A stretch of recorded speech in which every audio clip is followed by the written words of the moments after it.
Are you flying in the sky? Everything is ready for a critical mission.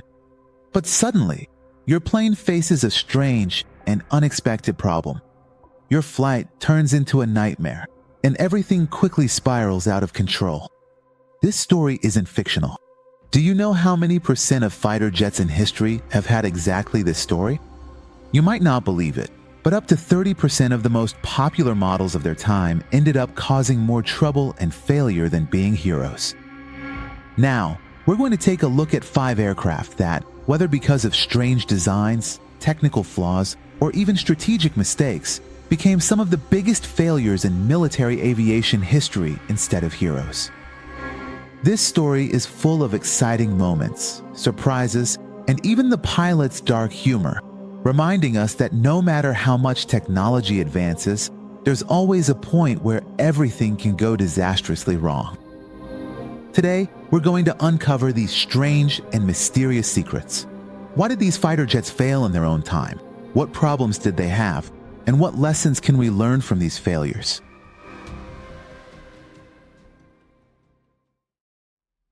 Let's start with a surprising statistic you might not have heard before. For decades, some of the fighter jets that were supposed to be the backbone of their country's air forces. In missions, instead of becoming heroes, they often turned into nightmares. From mysterious crashes to technical problems that cost pilots their lives, these planes taught governments a major lesson above all else. Even the best designs can end in disaster. So with that introduction, let's get into 5 of these fighter jets, starting with the one whose pilots called it the flying coffin. And we'll talk about another one whose parts would fall off in mid-flight.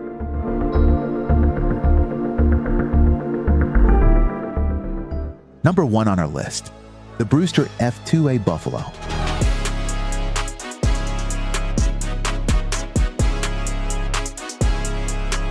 This fighter entered the fray during World War II. Still, it was a fighter plane, but its design looked more like a trainer aircraft than a serious combat plane. This warplane was supposed to be the star of the US Navy, but when it went into battle, it suffered a lot of defeats. Why was that? Because it was light and slow. It had a relatively short range, and especially in dogfights, it was no match for Japanese fighters like the Mitsubishi A6M0. There's even a funny story. Pilots used to say that if you saw a buffalo assigned to you, it was better to run away. Because this plane really caused the US to take a serious hit and forced them to switch to better models.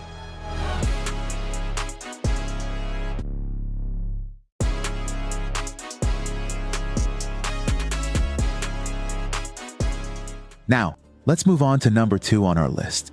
Let me introduce the Heinkel He-162 Volksjager.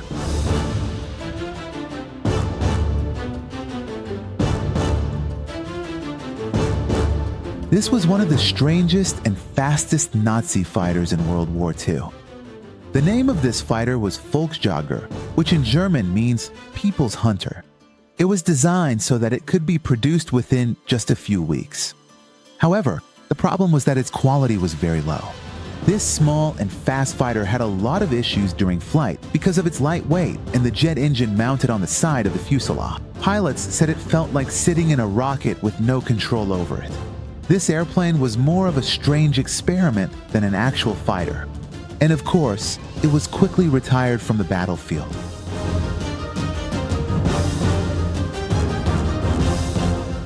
Now let's move on to number 3, which you're seeing now, the McDonnell F-101 Voodoo.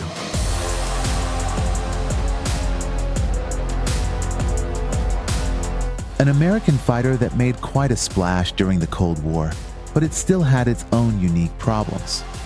The Voodoo was supposed to be a fast advancing fighter, but because of engine and electronic system problems, instead of being a hero, it mostly caused trouble. Pilots said it was hard to control, and during critical missions, they were always stressed that the engine might shut down mid-flight. Of course, later on, with some modifications, it became a reliable aircraft. But in the beginning, it was really challenging during missions.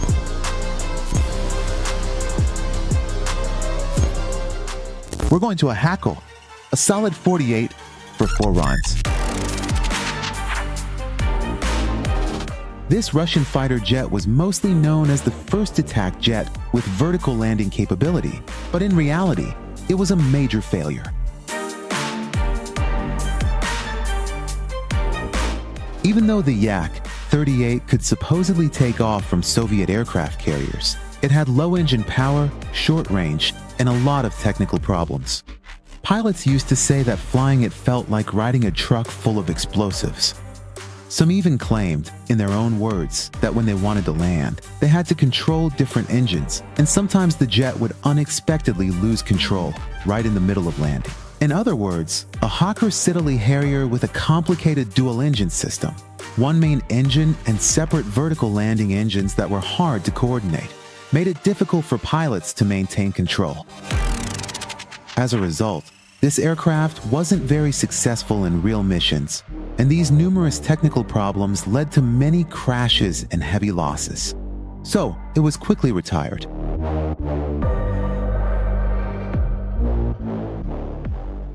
And now, the star of failures, or as they called it, the flying coffin. The Lockheed F-104 Starfighter.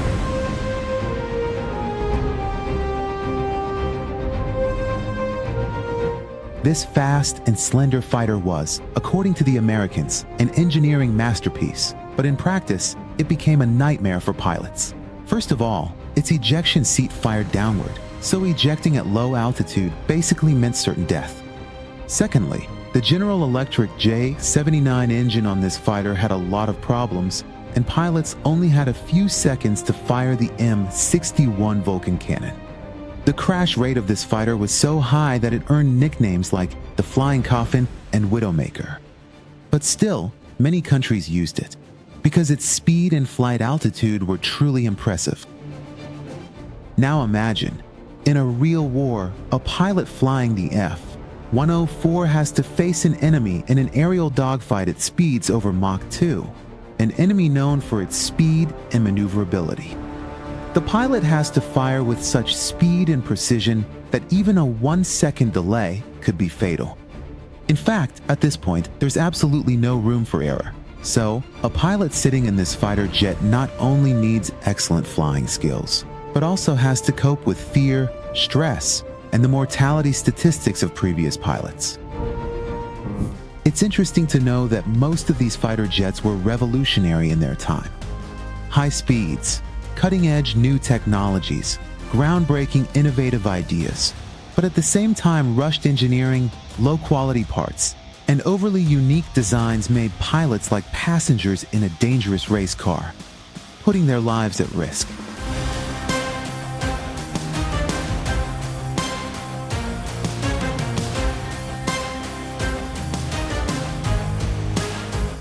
I think these fighter jets show that technological progress isn't always linear. What I mean is, this path hasn't always been smooth, continuous, or predictable. In fact, sometimes in the pursuit of higher speed and more power, aspects like safety and maneuverability get overlooked.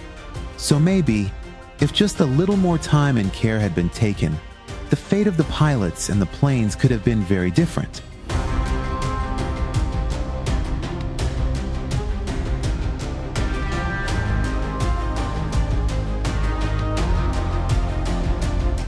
What do you think? In your opinion, what important lesson did these fighter jets teach us? Be sure to share your thoughts in the comments. But the story of these fighter jets reminds us that every major advancement comes with its own challenges, and even the best designs can face technical and human problems. The failure of these fighter jets serves as a reminder to designers and pilots that it's always important to maintain a balance between innovation and safety.